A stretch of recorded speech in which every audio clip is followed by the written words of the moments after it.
Right, moving on, Iranian officials have told Reuters that Tehran had received a message from U.S. President Donald Trump through Oman overnight, warning that a U.S. attack on Iran was imminent.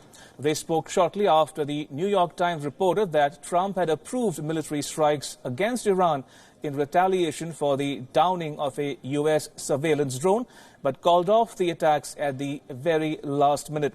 The report says, and I quote, "In his message, Trump said he was against any war with Iran and wanted to talk to Tehran about various issues. He gave a short period of time to get a response, but Iran's immediate response was that it's up to Supreme Leader Ayatollah Ali Khamenei to decide about this issue," unquote. There never was, by the way, and there never will be. All right, joining me live from Tehran is Professor Syed Mohammad Marandi, who is a political analyst and who is with the Tehran University. Professor, thank you so much for joining us on WION World is One. Appreciate you making time to be with us here this afternoon. My first question to you is, Professor, is war imminent? No, I find that highly unlikely because the United States recognizes the consequences of war. The oil and gas installations in the Persian Gulf region will be destroyed, and so will the tankers, and that will create a global economic catastrophe. And countries like Saudi Arabia and the United Arab Emirates would quickly collapse because they are completely reliant on oil.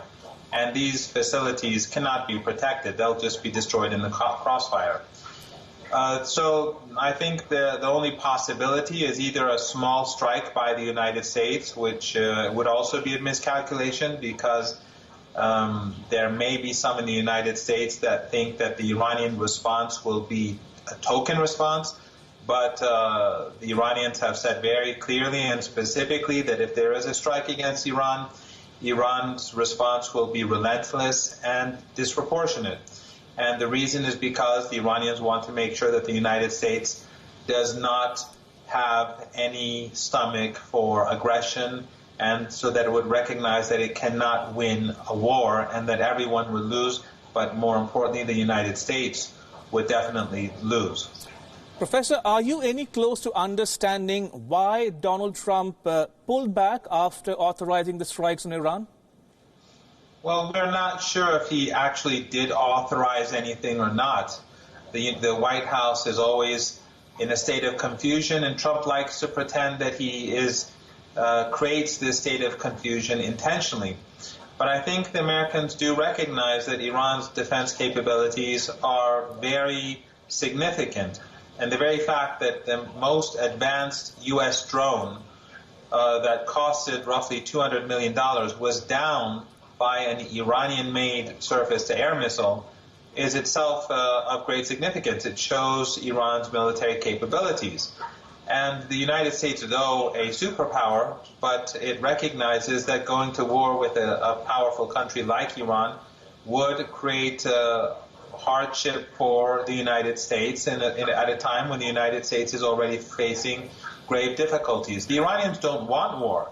And that is why the Iranians have remained within the nuclear deal, despite the fact that the United States has left the deal, and despite the fact that the United States is waging economic warfare against ordinary Iranians, and that the United States is bullying countries that are friendly towards Iran, including India,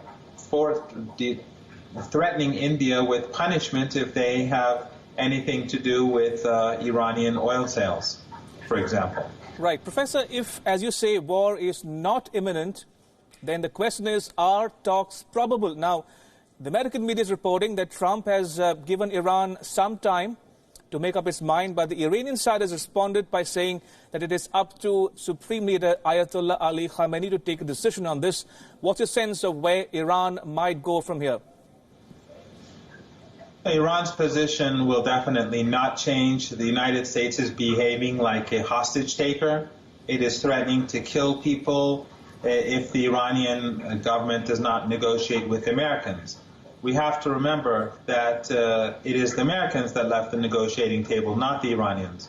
The Iranians were a part of the nuclear deal. The Iranians continue to abide by the nuclear deal, and the Americans left. In fact, the first Secretary of State of Trump Tillerson, he was negotiating with the Iranians. So when the Americans left the deal and imposed an economic war against Iranian women and children, that means that he left the negotiations.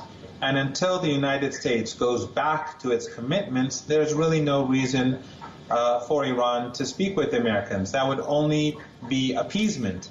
And I think your viewers know all too well that once you appease a bullying regime or a thuggish regime or a godfather-like regime, then you're only going to get more and more of the same thing.